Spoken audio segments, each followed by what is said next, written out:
ലക്ഷദ്വീപാണ്. എനിക്കൂടെ പല ആളുകൾക്കും അറിയില്ല. അതാണ് ഇപ്പോഴും ഈ കമന്റ്സ് ഒക്കെ വായിക്കുമ്പോൾ പണ്ട് വിവേക് മേനോനായിരുന്നു, പിന്നെ വിഷ്ണുവായി. പക്ഷെ ആൾക്കാർക്ക് റിയൽ ലൈഫിൽ ഇത് ആരാന്നുള്ളത് അറിയില്ല. അറിയാത്തവർക്ക് ഒരു ചെറിയൊരു ഇൻട്രോ ആരാണ്? ഞാൻ എൻ്റെ പേര് യാസർ എന്നാണ്, യാസർ അറാഫത്ത്, മുഹമ്മദ് യാസർ, അങ്ങനെയാണ് ഫുൾ നെയിം. അത് എഴുതാൻ തന്നെ ഒരു കിലോമീറ്റർ വേണം. ഞാൻ എൻ്റെ നാട് ലക്ഷദ്വീപാണ്. എനിക്ക് എൻ്റെ ഫാമിലി, എൻ്റെ ഉപ്പ പോലീസിലായിരുന്നു, ഇപ്പോൾ റിട്ടയറായി.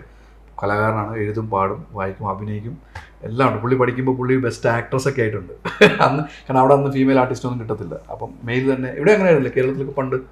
അതും ഇവിടെ അങ്ങനെയാണ്. ഇപ്പോൾ ലക്ഷദ്വീപിൽ എങ്ങനെയായിരിക്കും? അപ്പം അങ്ങനെ ഒരുപാട് കലയിൽ താല്പര്യമുള്ള ആളാണ് എൻ്റെ ഉപ്പ. ഉമ്മയും അതുപോലെ ഭയങ്കര സപ്പോർട്ടീവാണ്. അപ്പം അങ്ങനെയുള്ള ഞാൻ അവിടെ സ്കൂൾ +2 വരെ അവിടെ പഠിച്ചത്. ഡിഗ്രി തൊട്ടാണ് കേരളത്തിൽ വരുന്നത്. അപ്പോൾ അല്ലാണ്ട് കേരളത്തിൽ വരും, എല്ലാ വർഷവും വെക്കേഷനിൽ വരും. പക്ഷേ എൻ്റെ എഡ്യൂക്കേഷൻ +2 വരെ അവിടെ ആയിരുന്നു. അപ്പം അങ്ങനെ നിൽക്കുമ്പോൾ സിനിമയോടുള്ള ഇഷ്ടമുള്ളതുകൊണ്ട് പിന്നെ വീട്ടിൽ അവിടെ സ്കിറ്റും ചെറിയ ചെറിയ ഷോർട്ട് ഫിലിം പരിപാടികളൊക്കെ. പക്ഷെ അവിടെ ലക്ഷദ്വീപിൽ സിനിമ തിയേറ്റർ ഒന്നും ഇല്ലല്ലോ. ഒരു കലയായിട്ട് ശരിക്കും കട്ടായിട്ട് കിടക്കുന്ന ഒരു സ്ഥലമാണ്. അതെ, മീഡിയ ഒന്നുമില്ല. ഇവൻ ന്യൂസ് പേപ്പർ പോലും ഇല്ല അവിടെ. ന്യൂസ് പേപ്പർ വരണമെങ്കിൽ തന്നെ ഇപ്പോഴും ഫ്ലൈറ്റിൽ വരുന്ന പേപ്പർ വരുവാണെങ്കിൽ വളരെ കുറച്ച്. ഇന്നത്തെ വാർത്ത അറിയണമെങ്കിൽ ഒരാഴ്ച കഴിയും. അങ്ങനെ ആയിരുന്നു അവസ്ഥ. അപ്പോൾ റേഡിയോ ഉണ്ടായിരുന്നു. റേഡിയോ അവിടെ ഒരു ഓൾ ഇന്ത്യ റേഡിയോ ഉണ്ട്, പക്ഷേ അത് റിലേ സ്റ്റേഷൻ ആയിരുന്നു. പിന്നെ ഇടയ്ക്ക് ചെറിയ പ്രോഗ്രാം ഞാൻ ചെയ്തിട്ടുണ്ട്. ഞാൻ റേഡിയോയിലൊക്കെ ആയിട്ട് വർക്ക് ചെയ്തിട്ടുണ്ട്. ഓൾ ഇന്ത്യ റേഡിയോയിൽ പാർട്ട് ടൈം. രാവിലെ 6 മണി തൊട്ട് 9 മണി വരെ റേഡിയോ സ്റ്റേഷനിൽ പോകും, 10 മണിയായിട്ട് ഓഫീസിൽ പോകും. അങ്ങനെ ഒരു കാലം ഉണ്ടായിരുന്നു. ഭയങ്കര രസമായിരുന്നു, എൻഗേജ് ചെയ്യണം. അപ്പോൾ സിനിമയോടുള്ള ക്രേസ് അന്ന് തൊട്ടുണ്ട്. അങ്ങനെ ലക്ഷദ്വീപിൽ എനിക്ക് ആഗ്രഹമുണ്ട്. ലക്ഷദ്വീപിലുള്ള ആൾക്കാർ പൊതുവെ ഈ മെയിൻലാൻഡിൽ നിന്ന് ഒറ്റപ്പെട്ട് നിൽക്കുന്നതല്ലേ.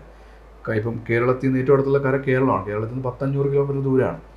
അങ്ങനെയുള്ള റിമോട്ടായിട്ടുള്ള സ്ഥലത്തുള്ള ആൾക്കാർക്കും ആഗ്രഹങ്ങളുണ്ട്, കലയോടുള്ള ഇഷ്ടമുണ്ട്, എന്തെങ്കിലുമൊക്കെ ചെയ്യണമെന്ന് ആഗ്രഹം, കോൺട്രിബ്യൂട്ട് ചെയ്യണമെന്നുണ്ട്. അത് പക്ഷെ പറ്റുന്നില്ലായിരുന്നു.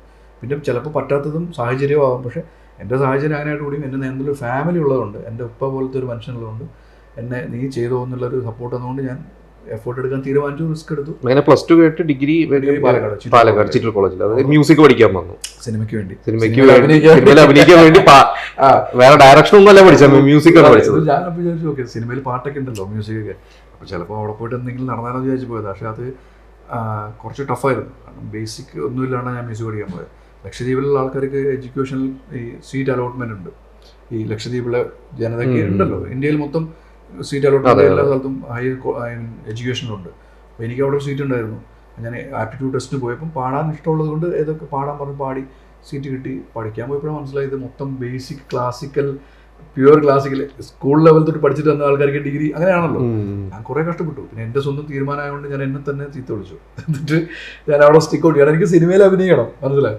ആദ്യം അഭിനയിച്ച സിനിമ ഔട്ട് ഓഫ് സിലബസ് ആണ്. ഞാൻ ആദ്യം ആക്ച്വലി ഞാൻ അവിടെ കോളേജിൽ പോയപ്പോൾ ഞാൻ ആദ്യം പ്ലാൻ ചെയ്തത് അവിടുത്തെ നാടക ട്രൂപ്പിൽ കയറാം, കലോത്സവത്തിലെല്ലാം പങ്കെടുക്കുക. അപ്പോൾ ആൾക്കാർ നമ്മൾ ശ്രദ്ധിക്കും, അപ്പോൾ നമുക്ക് എന്തെങ്കിലും ഓപ്പർച്യൂണിറ്റി കിട്ടും എന്ന് വെച്ചാൽ എല്ലാ വർഷവും ഞാൻ സോണിൽ, ഇന്റർ സോൺ, എ സോൺ എല്ലാം മത്സരിച്ചിട്ടുണ്ടായിരുന്നു.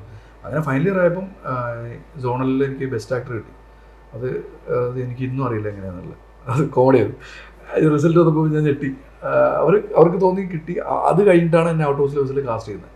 അപ്പോൾ എന്നെ ഔട്ട് ഓഫ് സിലബസ് പലർക്കും അറിയുന്നില്ല. പാർവതി തിരുവോത്തിന്റെ ആദ്യത്തെ സിനിമയാണ്, പാർവതി തിരുവോത്തിന്റെ ഫസ്റ്റ് മൂവിയാണ്. അതുപോലെ നമ്മുടെ ജയകൃഷ്ണൻ, കിച്ചു എന്ന് പറഞ്ഞ ആർട്ടിസ്റ്റ്, കുറേ പടത്തിൽ, കമൽ സാറിന്റെ മഞ്ഞുമൂൽ പെൺകുട്ടി കേട്ട്, അതെ, അത് കേട്ട് ജയകൃഷ്ണൻ ചെയ്ത സിനിമയായിരുന്നു. അങ്ങനെയുള്ള പിന്നെ ഡയറക്ടർ വിശ്വേട്ടൻ, അങ്ങനെ അത് നല്ലൊരു സിനിമയായിരുന്നു കേട്ടോ. മറ്റേ വേണു നാഗവള്ളി സാർ, സാറിൻ്റെ കോമ്പിനേഷനിലായിരുന്നു. പക്ഷേ ഞാൻ കണ്ടിട്ടുണ്ടായിരുന്നു സെറ്റിൽ വെച്ചിട്ട്. മ്യൂസിക് അതുപോലെ നല്ലൊരു മ്യൂസിക്കൽ സിനിമയായിരുന്നു, നല്ലൊരു എക്സ്പീരിയൻസ് ആയിരുന്നു. ഇന്നിപ്പോൾ അതിലെ പാട്ടുകളൊക്കെ ഇപ്പോൾ യൂട്യൂബിലൊക്കെ കണ്ട് പലരും സിനിമയെ കുറിച്ച് ചർച്ച ചെയ്യും.